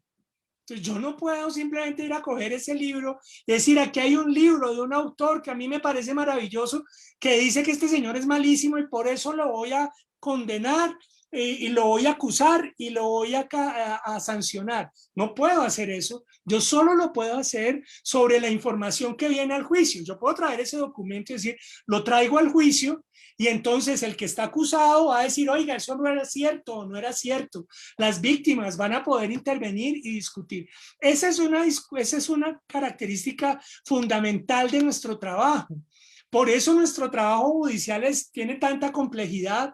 Si quieren, es un trabajo muy lento, porque el investigador histórico lo que está leyendo e incorporando lo que su buen juicio requiere incorporar y lo ponen las pruebas allí en su texto. En cambio, nosotros tenemos que meter toda la información a través del proceso, hacer la parte de este debate judicial y solo a partir de eso tener las pruebas para poder tomar decisiones, lo cual lo hace complejo, fascinante, pero metido en un sistema de derecho. Es una toma de decisiones muy reglada la nuestra. Eso es. Gracias, doctor Roberto. La siguiente pregunta, las víctimas que están en lugares remotos y que no tienen medios de comunicación vía TICS, ¿cómo pueden acercarse a la JEP para ser reparadas y no revictimizadas? Bien, mira, claro, hoy en día nosotros tenemos, se llaman representaciones de la JEP en los territorios. Le advierto, muchísimas menos de las que quisiéramos. Nuestro personal en el territorio es realmente mínimo, aunque hace esfuerzos gigantescos por multiplicarse. Tenemos oficinas de la Secretaría Ejecutiva, pero también tenemos oficinas de nuestra fiscalía propia, que se llama la Unidad de Investigación y Acusación. Ellos también tienen presencia territorial. A través de esas oficinas es posible comunicarse con nosotros, pero también tengo que reconocer con mucho gusto y agradecimiento el trabajo que hace el Ministerio Público, la Defensoría del Pueblo y la Procuraduría y las personerías, que facilitan en mucho la comunicación con la JEP. Pero también tendría que decirle que hoy en día, con esta masificación, la comunicación que está resultando más efectiva es la comunicación electrónica. Esta idea de que se pueda mandar un email a la JEP solicitando participar o que se pueda comunicar a través de WhatsApp, ese tipo de cosas están siendo tremendamente importantes y que nos haya ayudado mucho a la participación. Gracias, doctor. Hay otra pregunta que nos hace el auditor y dice, ¿el concepto de víctima o de quién es considerada víctima para la JEP y el sistema es aquel de la Ley 1448 de 2011? ¿O se ha replanteado este concepto teniendo en cuenta que esa ley determina ciertas limitantes como un periodo de tiempo, una formalidad, etcétera, para que una persona pueda ser denominada víctima del conflicto? Sí, claro, eso... El concepto de víctima es un debate muy grande porque siempre va a ser una convención. O sea, el legislador toma una decisión sobre, con esas variables que bien decía quien hizo la pregunta, pues siempre se le ponen límites y esos límites de alguna manera tienen un grado de arbitrariedad. O sea, siempre puede haber uno u otro concepto de víctimas. En el caso de la ley 1448, ellos tienen un concepto que está limitado en el tiempo, entiendo que es al 91, si no recuerdo mal, y básicamente está sobre los delitos relacionados con el conflicto. Nosotros en la JEP tenemos un marco, sobre todo temporal, más amplio, de 50 años, lo cual nos permitió incorporar víctimas que el sistema de la ley 1448 no incorporó. En algún sentido, la consideración de víctimas en el acuerdo fue más flexible y más amplia que el 1448 y eso produce como una suerte como de un grupo de víctimas que está en el uno y no está en el otro, pero hemos trabajado muy de la mano de la unidad de víctimas para incorporar esas personas y minimizar ello. Pero lo que es más importante es que todas las víctimas que están incorporadas en el Registro Nacional de Víctimas y en el sistema de ley 1448 entran automáticamente a la JEP sin tener que argumentar nada distinto a que han sido registradas. Digamos, eso es una cosa, estamos hablando de 10 millones de personas que por ese hecho entran a funcionar a la JEP sin discusión alguna. Eso es muy importante. Y el otro remanente lo estamos trabajando, y cuando ha habido situaciones en que se reconocen en la JEP y no se han reconocido en la unidad de víctimas, tenemos un mecanismo de concertación interinstitucional que ha resuelto esos problemas de manera muy eficiente. Gracias, doctor. Le pregunto a la doctora Luz Viviana si todavía tenemos espacio para algunas otras preguntas. Tenemos 5 minutos todavía. Antes tenemos para una última pregunta, mi querido doctor. Y es esto, nos pregunta un asistente que dentro de los procesos de la JEP se están incluyendo la responsabilidad de reclutación ilícita que se viene presentando actualmente por los grupos insurgentes. Bueno, creo que aprovecho también entonces para para aclarar una cuestión. La ventana de temporal en que la JEP se puede ocupar. Nosotros, según la ley y la Constitución, tenemos competencia para investigar, como vieron en el video, los delitos que se cometieron con ocasión del conflicto, relacionados o como efecto del conflicto, ¿sí? Hasta noviembre de 2016. Los delitos con esas características que se cometan de ahí en adelante no son competencia de la JEP, sino que son competencia de la justicia ordinaria, ¿cierto? Digamos, eso ha generado grandes discusiones en su momento, discusiones judiciales sobre ese tema. Por ejemplo, el caso Santrich tenía que ver directamente con esa ventana, si los delitos se habían cometido antes o después, ¿sí? Y lo claro que se ha definido, y lo define la ley y la Constitución, es que delitos cometidos después de esa fecha no son competencia de la JEP. Entonces, respecto a la pregunta que hacen ahora, ¿sí? Los reclutamientos forzados, pero todos los delitos graves que se cometen con ocasión del conflicto armado en este momento, que se sigue manteniendo en Colombia por parte de muchos actores diversos, de esos delitos son competencia de investigación y juzgamiento por parte de la justicia ordinaria y no por parte de la Jurisdicción Especial para la Paz. Doctor Roberto, no Horacio, queda no, más que darle. excúsame un segundo, Horacio. Todavía tenemos espacio de más preguntas. Es que estamos bien de tiempo, entonces tenemos aún espacio. Perfecto. Entonces, tenemos más preguntas, mi querido doctor. Nos preguntan que si existe un término de prescripción judicial para los macro y microcasos. Bueno, mire que esta es una solución que nos ha ofrecido el derecho internacional penal y el derecho interno penal. Y es la idea de que hay crímenes, la idea de crímenes graves, ¿sí? Los más graves crímenes de guerra, el crimen de genocidio y los crímenes contra la humanidad o de lesa humanidad, la consecuencia de declararlos graves, ¿sí? Es, entre otras cosas, que son crímenes que no prescriben, ¿sí? Que no tienen prescripción. Y eso es sumamente importante, porque al no prescribir, entonces la ventana de tiempo para poderlos juzgar es mucho más amplia, y lo que trata es de combatir, igual que en su momento, medidas como la jurisdicción universal o la jurisdicción subsidiaria de la Corte Penal Internacional. Es decir, que si esos crímenes no se juzgan dentro del país como corresponde y está obligado convencionalmente el Estado a hacerlo, pues la Corte Penal Internacional puede entrar en conocimiento de ellos. Todas son medidas que derivan del tratamiento de los más graves delitos. Entonces, esa es como la condición. En términos de prescripción, los delitos estos no prescriben. Gracias, doctor.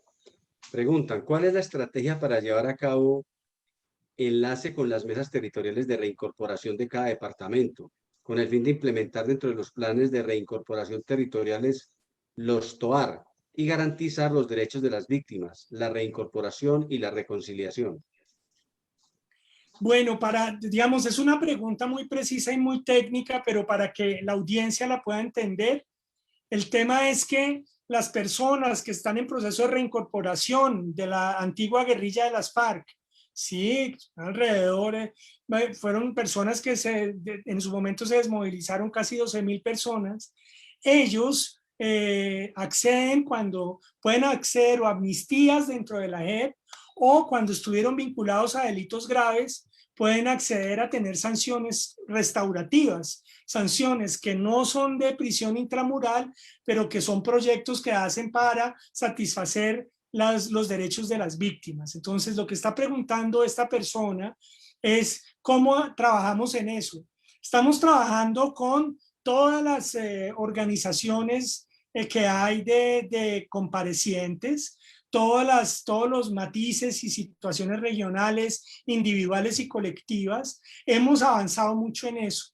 En la Secretaría Ejecutiva de la JEP tenemos un grupo dedicado a la construcción de esos proyectos y a la interlocución con con las organizaciones y con los individuos situados en las regiones. Esta es responsabilidad del Estado, entonces trabajamos mucho de la mano del gobierno y nos está ayudando además la misión de verificación de Naciones Unidas. Entonces hay un despliegue institucional en este momento muy grande para crear esos proyectos, esos procesos y proyectos de justicia restaurativa en beneficio de las víctimas y que ayudan a la reincorporación y la reintegración de los antiguos combatientes que se han sometido y han honrado sus compromisos con el acuerdo de paz. Doctor, nos preguntan que si considera pertinente contemplar la renovación de la JEP o la posibilidad de ampliar su vigencia. Esta pregunta la basa, ¿quién la hace en vista de que hay muchas víctimas que buscan respuesta a sus dificultades? Bien, yo creo que la pregunta que me está haciendo refiere al debate político y jurídico que hay en este momento sobre la ampliación del periodo de la Comisión de la Verdad. Todas las comisiones de la verdad en el mundo tienen unos periodos limitados.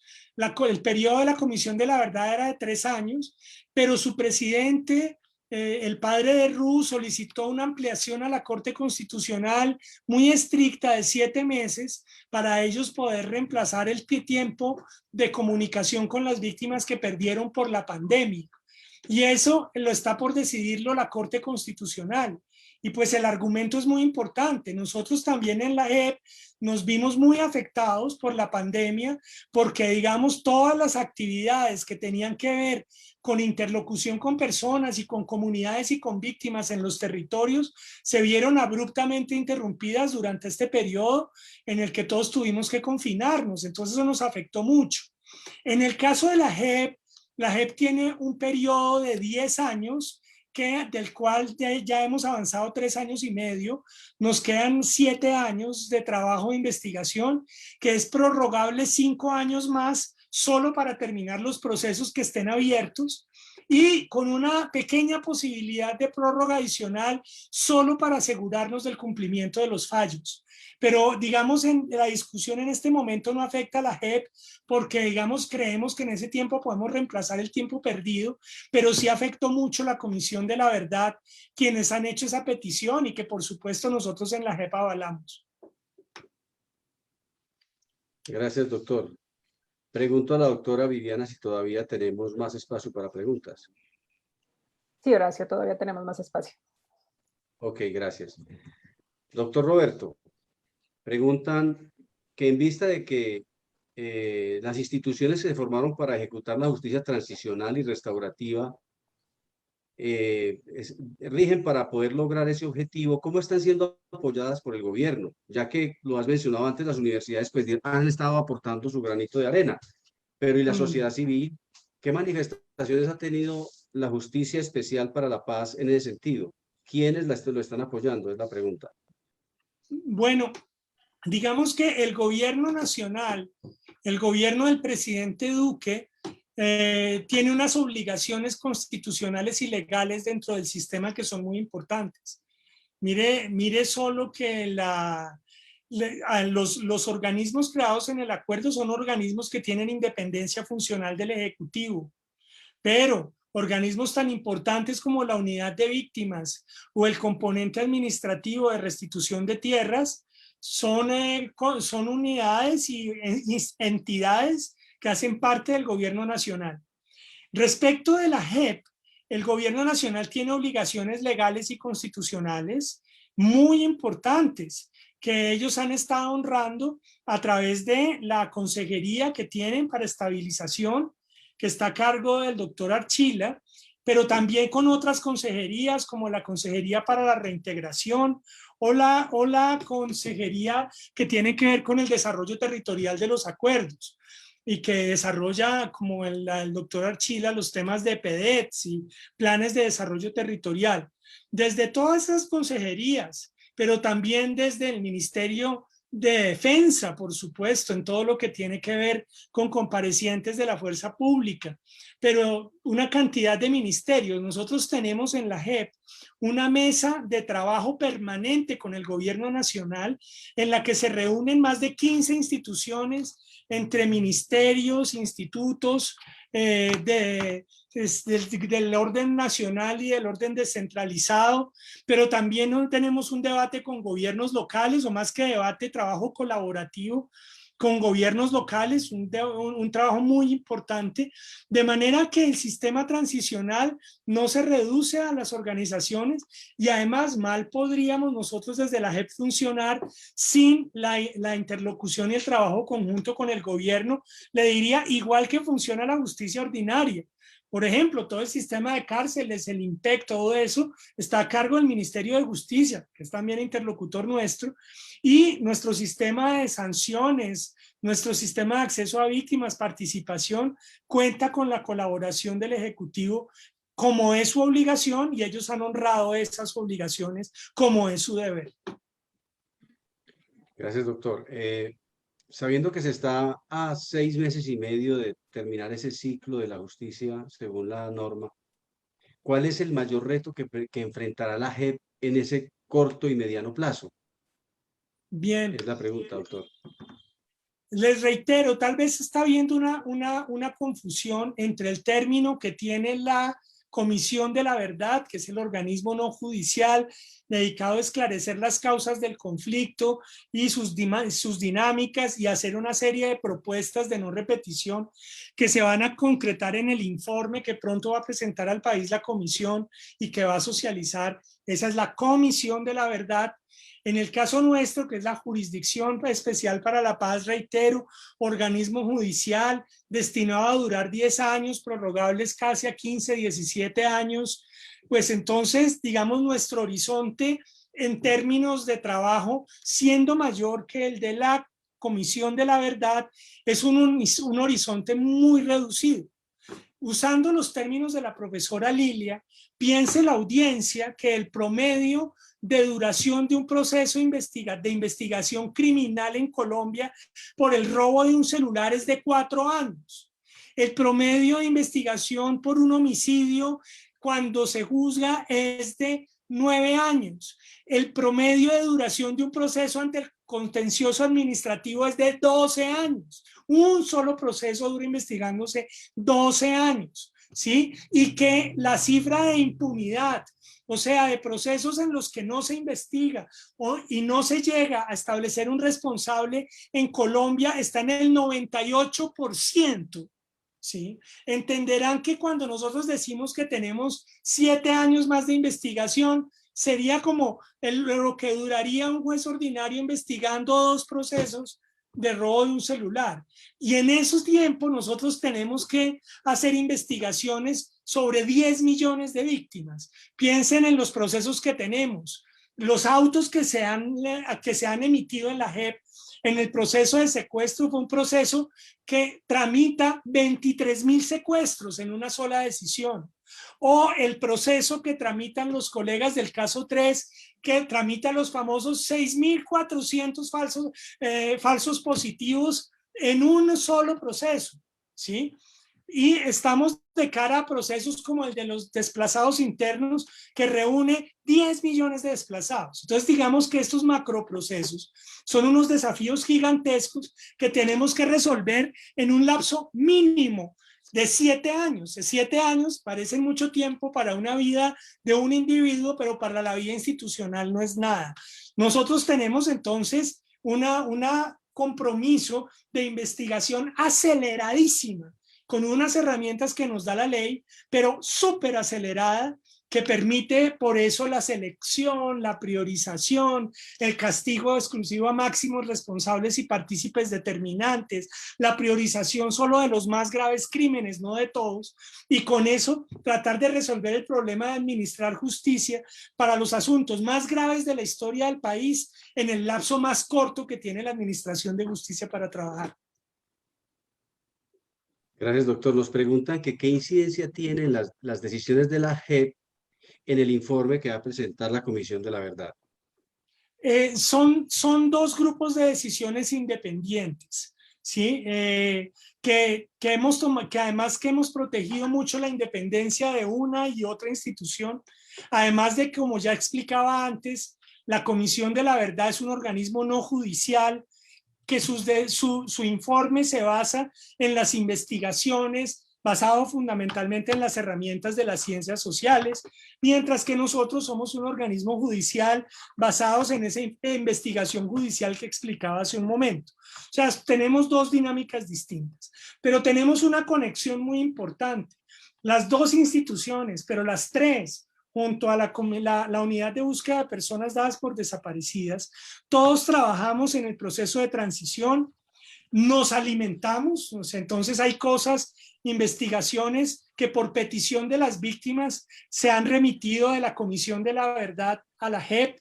En la JEP, cuando nosotros tenemos noticia, por ejemplo, de personas desaparecidas, inmediatamente lo remitimos al trabajo de la unidad de búsqueda y trabajamos muy de la mano todos. Los informes, que el informe que va a presentar la Comisión de la Verdad, sin duda va a ser un marco analítico muy importante para la JEP en términos de los contextos y de las explicaciones que ellos den, y nos van a servir mucho para poder entender la criminalidad que nosotros estamos investigando.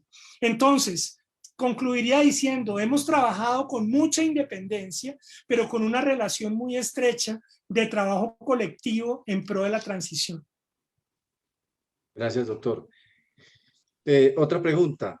La limitante del tiempo que tú acabas de mencionar, de que son 10 años, de pronto 17, ¿no es una contradicción frente a lo que esperan las víctimas en la reparación y no repetición, ya que el conflicto armado supera los 50 años históricos en Colombia? Claro, y ahí creo que es muy importante denotar que estos mecanismos transicionales son mecanismos constitucionalmente determinados como transitorios, porque ni mucho menos la jurisdicción para la paz es la jurisdicción entera. De hecho, la jurisdicción especial para la paz es una mínima parte del aparato judicial del país, que está representado fundamentalmente en la justicia ordinaria y en todas sus líneas, ¿cierto? Entonces, no se trata nosotros de sustituir el trabajo que sigue realizando y en el pasado ha realizado la justicia ordinaria. La justicia ordinaria sigue investigando, acusando y sancionando los crímenes que se siguen cometiendo día a día, y también los del conflicto después de 2016. La pretensión de la jurisdicción especial en manera alguna es sustituir el trabajo de fondo y masivo que tiene que hacer y hace la jurisdicción ordinaria, sino que es una contribución a el cierre del conflicto. Miren que es un equilibrio entre los derechos de las víctimas, pero también resolver la situación jurídica de quienes estuvieron involucrados en el conflicto para poderle poner punto final a esas fases del conflicto que han podido ser superadas y que nosotros podamos seguir, si quieren, la vida normal del país, donde sin duda habrá criminalidad, donde habrá crímenes graves, pero para eso tenemos un aparato muy sólido, masivo, grande y respetable de justicia ordinaria. Doctor Roberto, no queda más que agradecerle su buena disposición a resolver las inquietudes del auditorio. Doctora Viviana, preguntas no hay más. La dejo en manejo de la conferencia. Gracias. Muchas gracias, Horacio, a ti también. Doctor Vidal, pues nuevamente, como lo dice Horacio y todas las personas de la Universidad Libre, agradecerle a usted por este espacio, por su disposición y por su excelente, digamos que, manejo de toda esta información y sobre todo las respuestas a las varias preguntas que hubo. También agradecerles a todas las personas de la JEP que nos han acompañado en estos conversatorios y que nos van a seguir acompañando. Estamos en el tercero. El del día de hoy era organizado por la seccional de Cali y seguimos en este recorrido a nivel nacional por las diferentes seccionales de la Universidad Libre. Entonces, doctor Vidal, muchísimas gracias a usted nuevamente por este acompañamiento. El agradecimiento es todo nuestro y claro que estaremos en la JEP disponibles para ustedes. Gracias a la audiencia por acompañarnos y a todos en la universidad y en la JEP por organizar el evento. Muchas gracias, doctor. Roberto. A las personas que nos acompañan en la sala también agradecerles. Acabamos de copiar aquí en el chat el link que los invitamos a que por favor diligencien la encuesta de evaluación de estos conversatorios. Como en las anteriores sesiones hemos venido preguntándoles sus opiniones sobre los temas que hemos abordado, si han sido claros para ustedes. Entonces, nuevamente los invitamos a que den respuesta a esta encuesta. Los invitamos así a nuestro conversatorio número 4, el cual se ha denominado Una mirada a los sistemas de justicia transicional en el derecho comparado. Este se realizará el 16 de septiembre, también por esta misma plataforma. Las personas que hoy han asistido recibirán a sus correos electrónicos nuevamente la invitación para que se puedan inscribir y puedan asistir al evento, y también lo vamos a transmitir por las redes sociales. El evento del 16 de septiembre es organizado por nuestra seccional de Cartagena. Entonces los esperamos el 16 de septiembre en este mismo horario.